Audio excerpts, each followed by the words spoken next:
Ano nangyari, ma'am? Praise God, all glory to God talaga.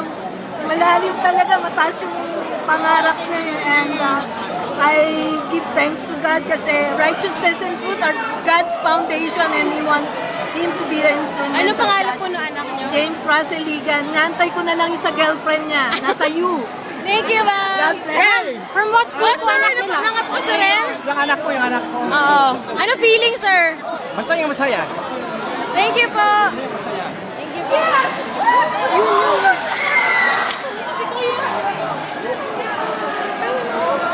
Ah! Ikaw ba yun? Sorry. Na-carry away lang. Sino nag-bar na nakapasa? Kuya! Ate, nakapasa ka? Maandig. Is it his first time? Asawa niya raw eh. Mabulog at... Nakita. Sino anong name nasa anak niya? 3 out of 10 anak ang atin na yun. Thank you mga pag-gym na ako, tol.